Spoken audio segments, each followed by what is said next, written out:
오늘날 우리는 혼란스러운 시대를 살아가고 있습니다. 뉴스를 보면 전쟁에 관한 소식이 끊임없이 들립니다. 또한 기근, 전염병에 대한 소식도 끊이지 않습니다. 실제로 우리는 몇 년 전만 해도 코로나라는 질병을 오랜 시간 동안 경험을 했습니다.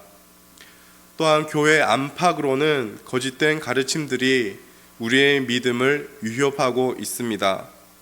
이런 상황 속에서 성도들의 마음에는 정말 지금이 말세가 아닌가, 우리는 어떻게 끝까지 우리의 믿음을 지킬 수 있을까라는 생각이 찾아옵니다.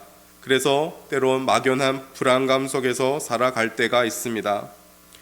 오늘 우리가 함께 읽은 이 본문은 이 본문 속에서 사도 요한은 바로 이러한 시대를 살아가는 성도들을 향해 이 편지를 썼습니다.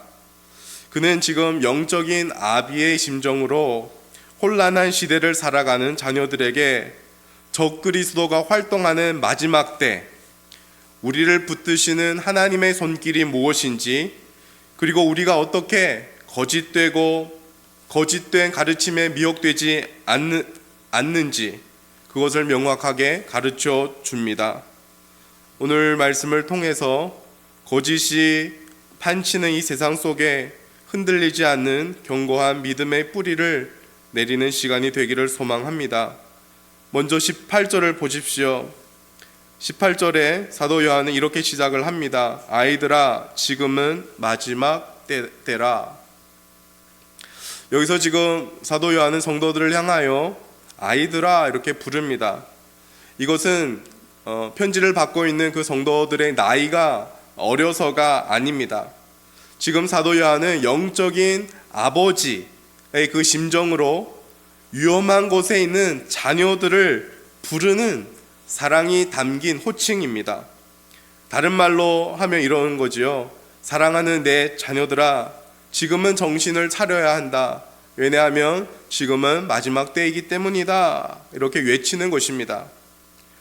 여러분, 마지막 때라 언제입니까? 여러분은 마지막 때를 언제라고 생각하십니까? 어떤 분들은 지구가 멸망하는 그때라고 생각하고, 또 어떤 사람은 제3차 대전이 일어나는 그 시기라고 생각을 합니다. 하지만 성경에서 말하는 이 마지막 때는 예수님께서 구원주로 이 땅에 오신 처음 오실 때, 다른 말로 초림의 때부터 예수님이 다시 구원주로 심판주로 오시는 재림의 그 기간, 그 모든 기간을 마지막 때라고 합니다. 그래서 쉽게 표현하면 초림과 재림 사이에 그 시간을 성경은 마지막 때다 이렇게 표현하고 있는 것입니다.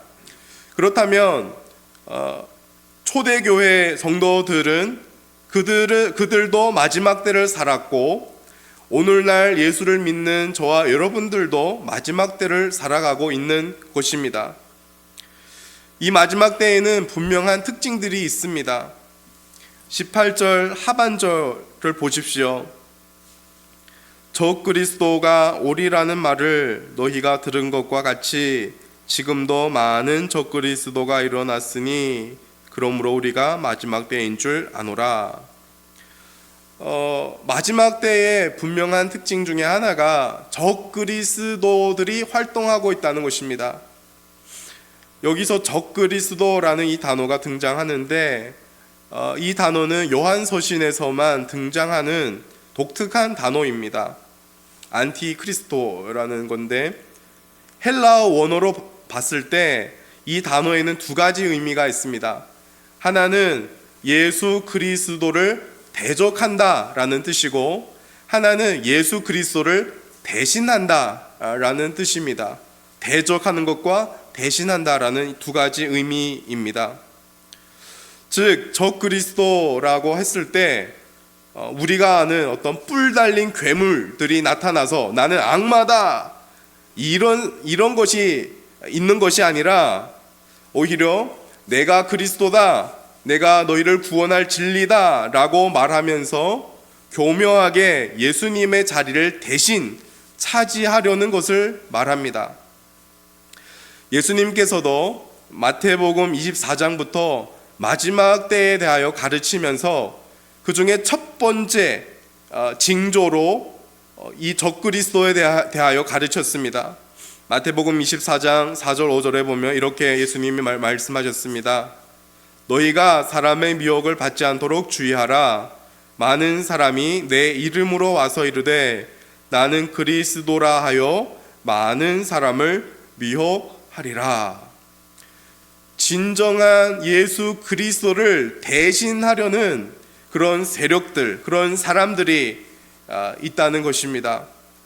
여러분, 오늘날 우리의 주변을 살펴보십시오. 많은 이단들이 있지 않습니까? 저들은 자신들이 믿고 있는 교주를 재림주라고 생각하면서 자신들의 그 무리 속에 들어와야만 구원을 받는다라고 떠듭니다. 우리가 이단이라고 규정하는 이들은 분명한 적 그리스도이지요. 그러나 적 그리스도의 영향은 이단을 넘어섭니다. 예수님을 대신할 수 있는 그 모든 물건, 모든 가치관, 그것이 적 그리스도입니다. 예수님이 없어도 행복할 수 있다라고 말하는 이 세상의 가치관, 십자가 없이도 구원을 받을 수 있다고 말하는 이 종교다원주의, 그리고 돈이 모든 것을 할 수 있다는 물질 만능주의, 이 모든 것이 예수님의 자리를 대체하려는 적 그리스도의 세력들입니다. 우리는 오늘날 바로 이런 적 그리스도가 판치는 세상의 한복판에 살아가고 있는 것입니다. 그렇다면 우리는 이런 적 그리스도들의 판치는 세상 속에서 어떻게 우리의 믿음을 끝까지 지킬 수 있을까요? 당시 요한이 편지하는 그 교회 안에는 성도들을 더욱 두렵게 만드는 충격적인 사건이 하나 있었습니다. 그게 뭐냐면, 오늘 우리가 교회로 모여서 함께 예배드리지 않습니까? 그때도 교회로 모였습니다. 근데 함께 예배드리고 함께 찬양하고 함께 봉사하던 동료들이 교회를 떠나간 것입니다. 이단들의 그 가르침이 좋고 거기에 미혹되어서 그 이단들을 따라 쫓아나간 것입니다. 그러니까 여러분 생각해 보십시오. 함께 하던 사람들이 떠나갔을 때 남아있는 자들은 그 마음과 그들의 생각은 어떨까요? 남아있는 자들은 큰 충격을 받지 않았을까요? 그렇게 열심히 봉사하고 그렇게 열심히 교회를 다니던 저 집사님이 교회를 떠난다니 얼마나 큰 충격을 받았을까요? 저 안수 집사님이 직분을 가진 저 사람이 교회를 떠나 이단에 갔다니 얼마나 큰 충격일까요? 그런 것을 보면서 믿음이 약한 정도들은 나도 언젠가 나의 믿음이 잃은 것이 아닐까 하는 이런 두려움이 엄습했을 것입니다.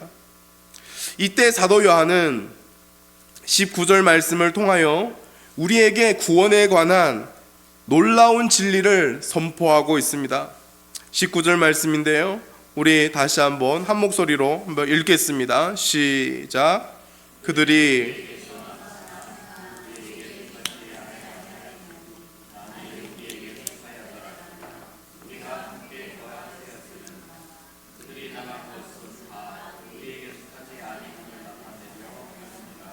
아멘. 이 의미, 이 문장의 내용을 더 잘 파악하기 위해서 제가 조금 더 이해하기 쉬운 표준 세번역으로 여러분에게 읽어드리겠습니다. 그들이 우리에게서 떠나갔지만 그들은 원래 우리에게 속한 자들이 아닙니다. 그들이 우리에게 속한 자들이었다면 우리와 함께 그대로 남아 있었을 것입니다. 그런데 그들은 마침내 다 우리에게 속한 자들이 아니라는 것이 드러났습니다.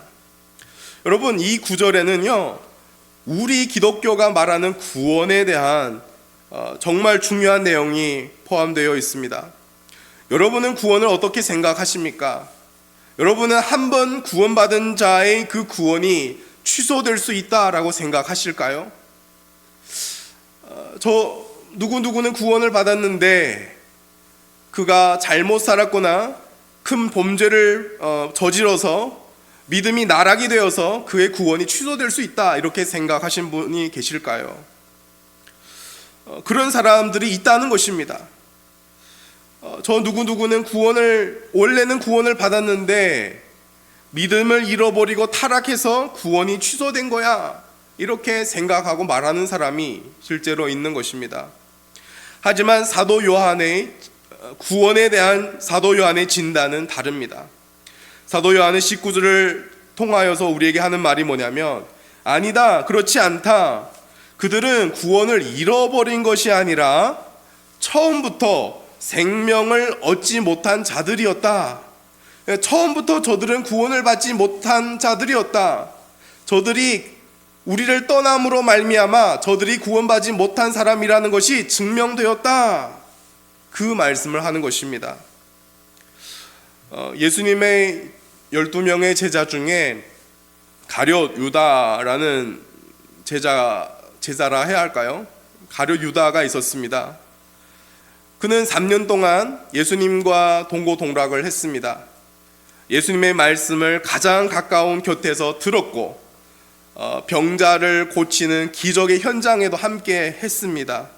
심지어 제자들 가운데서 그들의 재정을 맡는 그 굉장한 중요한 위치를 차지했던 것입니다. 겉으로 보기에는 베드로나 요한, 야고보와 똑같은 제자였습니다.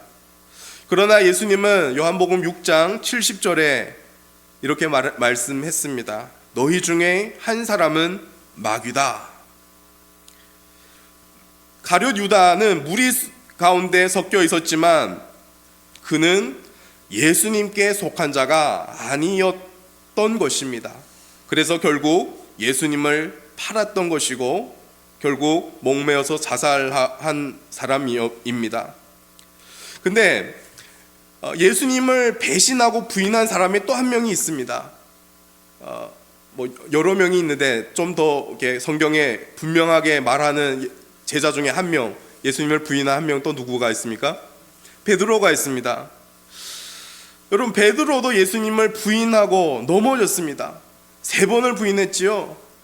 그 부인의 강도가 점점점 강해지면서 나중에는 저주하면서까지 부인했습니다. 하지만 베드로는 다시 통곡하고 돌아왔습니다. 베드로는 예수님께 속한 자였고 참된 제자였기 때문입니다. 여기서 우리가 알아야 될 것은 베드로가 회개하고 돌아왔기 때문에 베드로가 참된 제자인 것이 아니라 베드로가 처음부터 예수님께 속한 자였기 때문에 베드로가 회개할 수 있고 돌아올 수 있었던 것입니다. 이 순서가 중요한 것입니다.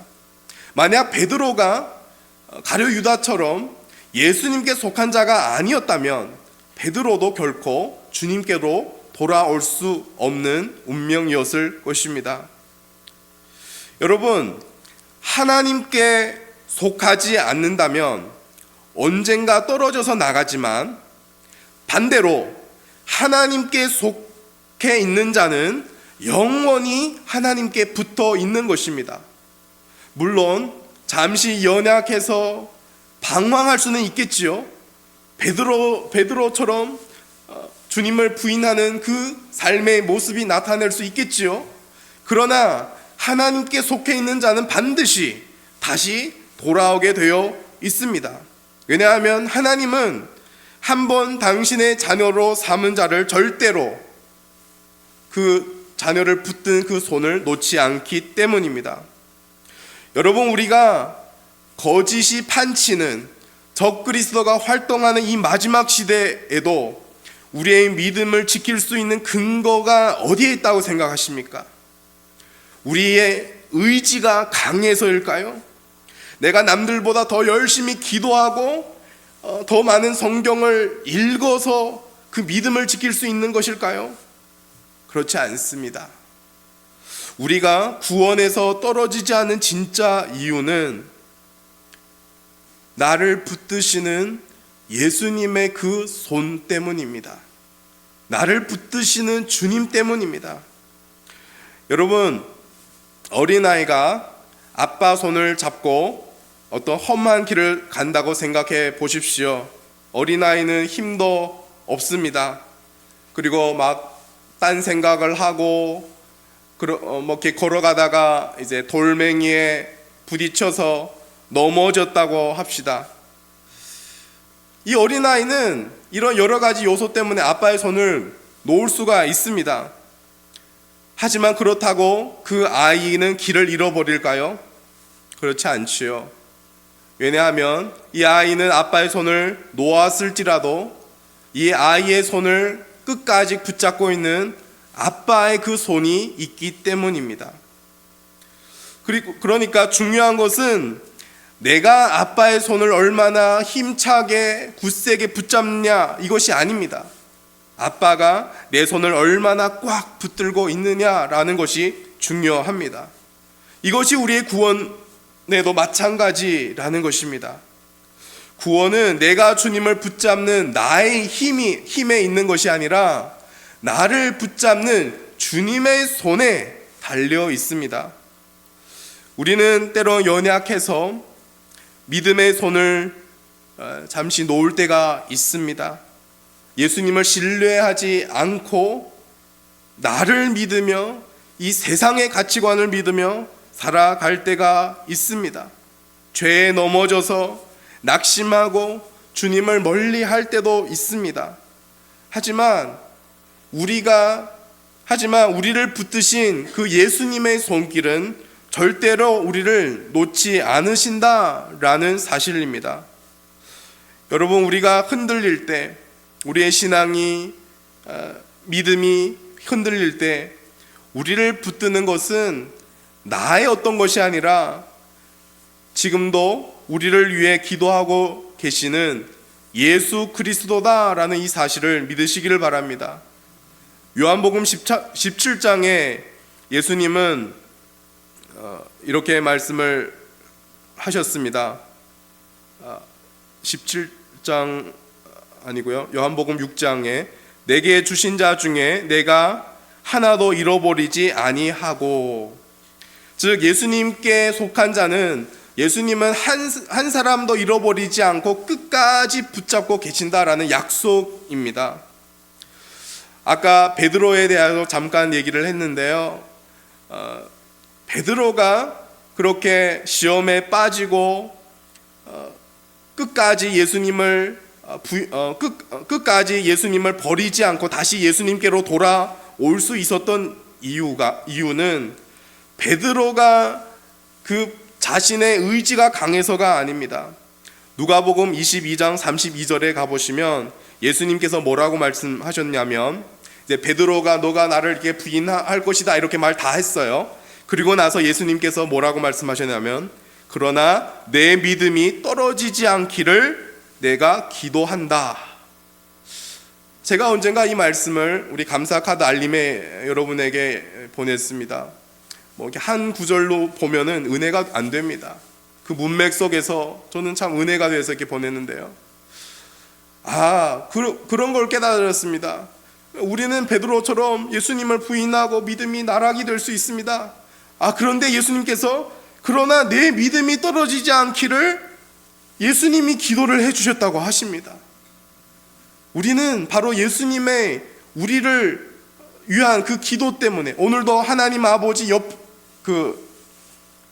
옆에서 우리를 위하여 중보하는 그 기도 때문에 우리는 끝까지 우리는 망하지 않는 것입니다.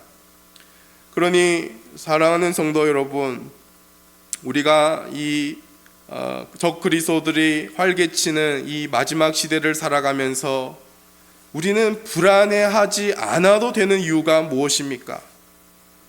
우리의 구원은 흔들리는 우리의 손에 달려있지 않고 우리를 꽉 붙들고 계시는 예수 그리스도의 손에 달려있기 때문입니다. 이 사실을 믿으시길 소망합니다. 우리는 이렇게 적그리스도가 판치는 이 마지막 시대를 살아가고 있는데, 이 시대에는 거짓과 또 진짜가 같이 공존하는 시대입니다. 우리는 어떻게 이 시대 속에서 그 진짜와 가짜를 구별할 수 있을까요? 당시에 가장 큰 이단은 영지주의자들이었습니다. 이 영지주의자들은 당시의 성도들을 이렇게 미혹을 했습니다. 너희가 예수님을 믿는 것만으로는 부족해.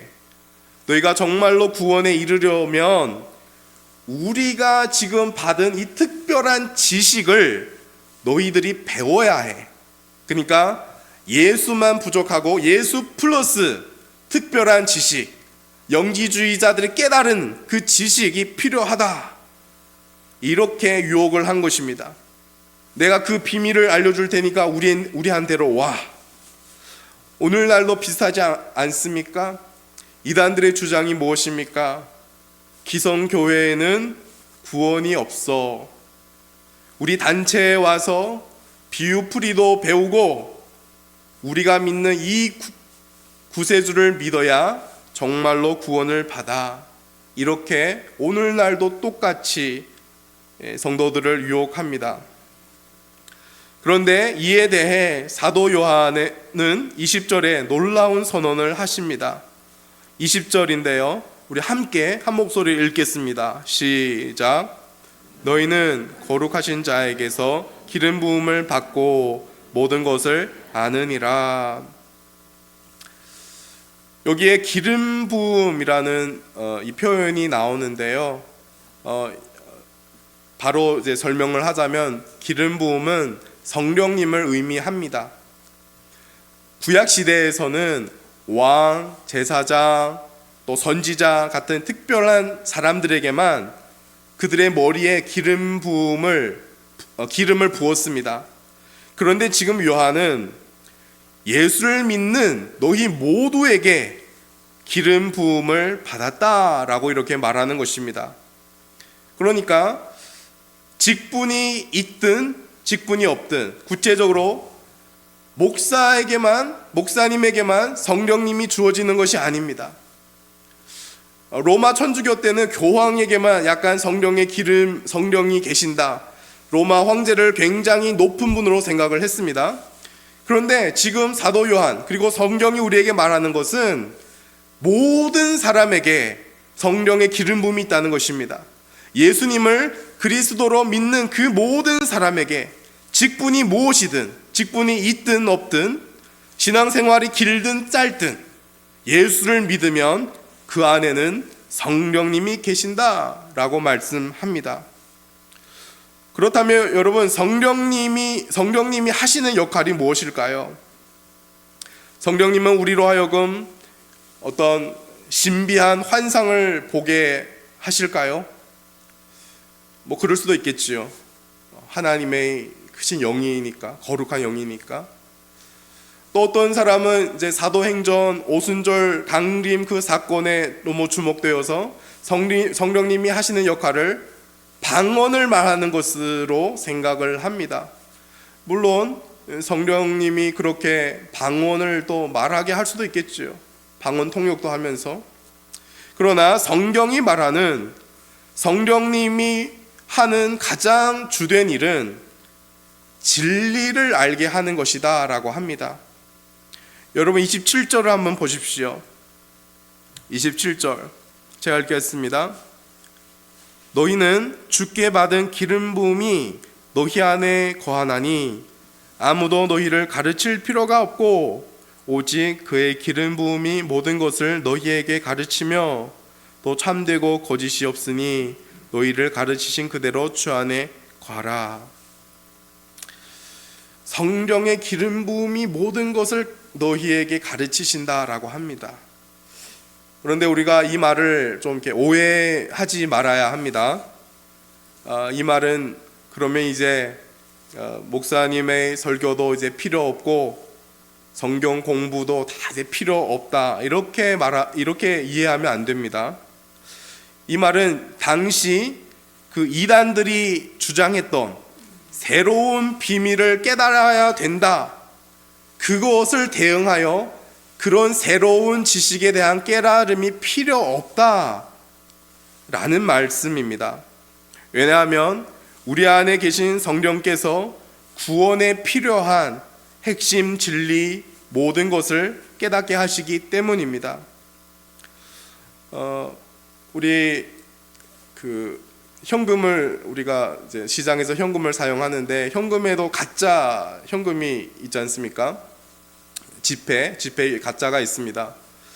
이걸 지폐를 진짜인가 가짜인가를 감별하는 사람들이 있습니다. 그런데 이들이 평소에 이제 이것을 어떻게 감별하는지를 이제 훈련을 한다고 하는데, 이들은 가짜 위조한 그 지폐를 가지고 훈련하지 않는다고 합니다. 이들은 오직 진짜 지폐만을 가지고 하루 종일 그것을 보고 만진다고 합니다.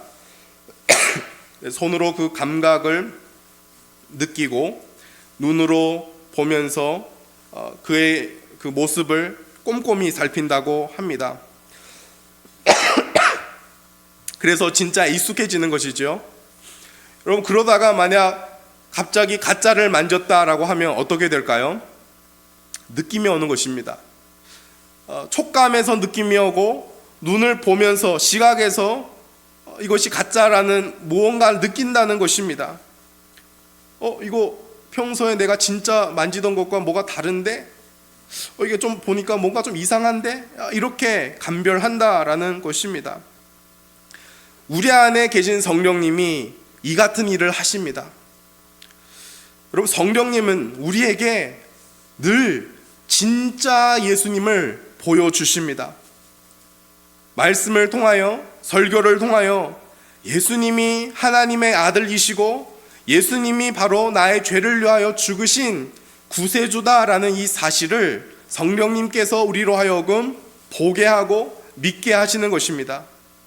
그래서 이단들이 와서 예수님으로만 부족해, 십자가만 부족해, 더 필요한 것이 있어, 비유풀이를 알아야 돼, 우리가 말하는 이 구주를 믿어야 돼, 이렇게 말하면 성령을 가진 사람은, 비록 신학을 공부하지 않았지만 성령을 가진 사람은 본능적으로 느끼는 것이 있습니다. 아닌데, 이 사람은 뭔가 이상한데, 이 사람이 하는 이 말이 뭐가 잘못되었는데, 이런 본능적인 영적인 거부 반응이 일어난다는 것입니다. 비록 말로는 그것을 다 설명할 수 없을지 몰라도 느낌이라는 것이 있지 않습니까? 영적인 감각, 이것이 잘못됐다라는 것, 이것이 성령을 가진 자들, 그리고 성령님이 그 속에서 하시는 일입니다. 이것이 바로 기름 부음, 즉 성령님이 역사하는 증거입니다. 성령님은 언제나 우리를 예수 그리스도께 집중하게 하시고 예수 그리스도만을 바라보게 하십니다. 그러니 우리는 마지막 때를 살면서 우리 인간의 지혜를 의지하지 말고 우리 안에 계신 성령님을 의지해야 합니다. 아무리 말 잘하는 사람이 막 이런저런 말로 우리를 유혹할지라도 그들의 말에 귀를 기울이지 말고 내 안에 계신 성령님의 음성에 귀를 기울이시면 되는 것입니다. 마지막 때를 살아가는 저와 여러분이 정말로 의지해야 하는 첫 번째가 뭐냐면 성령님이십니다. 우리가 성령님께 민감하셔서 그 성령님께 날마다 의지하며 살아가기를 예수님 이름으로 축복드립니다. 마지막으로 사도 요한은 기름 부음을 받은 성도가 이 마지막 때를 이기는 구체적인 처방을 내리고 있습니다. 24절 말씀인데요. 24절 한 목소리로 읽겠습니다. 시작. 너희는 처음부터 들은 것을 너희 안에 거하게 하라. 처음부터 들은 것이 너희 안에 거하면 너희가 아들과 아버지 안에 거하리라. 아멘. 그리고 28절 앞부분 또 한번 보십시오. 자녀들아 이제 그의 안에 거하라. 우리가 읽은 이 내용 속에서 반복해서 나오는 한 동사가 있습니다. 바로 거하라입니다. 사도 요한은 지금 반복해서 거하라라고 명령을 하는 것입니다. 거하라라는 이 동사 헬라어로 봤을 때 떠나지 않고 머물다, 지속적으로 살다, 뿌리를 박다 이런 뜻입니다. 쉽게 말하면 이런 것이죠. 딱 붙어 있으라. 이게 거하라라는 뜻입니다. 그렇다면 무엇에 거해야 합니까? 사도 요한은 지금 24절에 너희가 처음부터 들은 것이 너희 안에 거하라 라고 말합니다. 처음부터 들은 것이 무엇일까요? 그것은 사도들을 통하여 들었던 복음을 가리킵니다. 예수 그리스도에 대한 복음, 십자가 복음을 가리키는 것입니다. 사탄은 계속하여 우리에게 뭔가 새로운 게 더 필요하다라고 말합니다. 십자가 그 복음은 너무나 기초적이고 너무 초보적이다라고 말하고 더 깊은 것이 있다라고 속삭입니다. 그러나 우리가 처음부터 들었던 십자가의 복음은 기초이면서도 전부입니다. 우리는 평생 우리가 처음부터 들었던 십자가 복음에만 거하면 되는 것입니다. 요한복음 15장 5절에 예수님께서 포도나무와 가지의 그 관계에 대해 설명하는 내용이 나옵니다.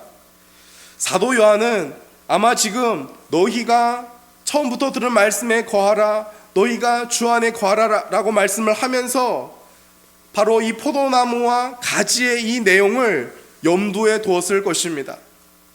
요한복음 15장 5절에 이렇게 말씀합니다. 나는 포도나무여 너희는 가지라. 그가 내 안에 내가 그 안에 거하면 사람이 열매를 많이 맺나니 나를 떠나서는 너희가 아무것도 할 수 없음이라. 여러분, 가지가 열매를 맺기 위하여 무엇을 어떻게 해야 합니까? 가지는요, 자기 스스로 혼자 아무리 열심을 내고 힘을 쓴다고 해도 가지 스스로는 열매를 맺을 수가 없습니다. 가지가 해야 하는 일은 단 한 가지입니다. 바로 포도나무에 붙어 있는 것입니다. 포도나무에 붙어 있기만 하면 나무를 통하여 모든 영양 성분을 공급받고 그리고 그 잎이 자라고 열매가 맺히게 되어 있습니다. 이 내용은 우리가 이 마지막 시대의 적그리스도를 이기는 우리의 신앙의 모습이기도 합니다. 우리에게 대단한 능력이 있어 적그리스도를 이기는 것이 결코 아닙니다. 우리가 적그리스도를 이기는 힘은 나의 지혜나 나의 어떤 능력이나 나의 의지력에서 나오지 않습니다. 오직 우리가 예수 그리스도께 붙어 있을 때 주님의 생명이 나에게 흘러와서 우리가 적그리스도를 이길 수가 있는 것입니다. 그러니까 여러분, 우리는 오늘 다시 우리가 초보라고 생각하는 십자가 그 복음 앞에 다시 나아가 그 복음 속에 머물러 있어야 합니다.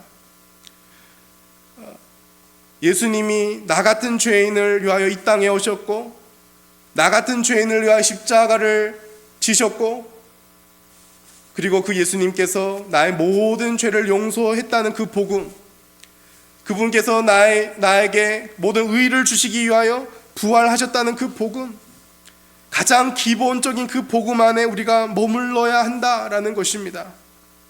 그러기 위해서 여러분, 우리가 할 수 있는 것이 무엇이 있을까요? 매일 우리에게 사도들을 통하여 기록된 이 성경 말씀을 펼쳐서 읽는 것입니다. 말씀을 보면서 오늘도 십자가의 복음을 오늘도 깨닫는 것입니다. 그리고 날마다 주님과 기도를 하면서 주님과의 그 교제를 계속해서 나가는 것입니다. 거한다라는 것은 그냥 교회에 나간다라는 뜻이 결코 아닙니다. 거한다라는 것은 주님과의 그 깊은 관계를 의미하는 것입니다. 저와 여러분이 이 마지막 때를 살아가면서 날마다 말씀을 펼쳐서 그 말씀을 묵상하시고 또 기도를 통하여 예수님과 교제하면서 날마다 주님 안에 거하여 있는 은혜가 있기를 소망합니다. 말씀을 맺겠습니다. 우리는 거짓 그리스도들이 판치는 이 마지막 세대를 살아가지만 이 마지막 때를 살아가면서 우리가 두려워하지 않아도 되는 이유가 무엇일까요? 오늘 설교를 통하여 여러분과 나누었습니다. 주님의 강한 손이 우리를 붙들고 계시기 때문입니다. 그리고 우리 안에 진리를 깨닫게 하는 성령님이 계시기 때문입니다. 그리하여 여러분, 성령님을 의지하시고 처음부터 들은 십자가 복음 안에 굳게 머무십시오. 그리하여 우리 주님이 다시 오실 때 그 주님을 기쁨과 담대함으로 맞이하는 저와 여러분이 되시기를 주님 이름으로 축원드립니다. 찬송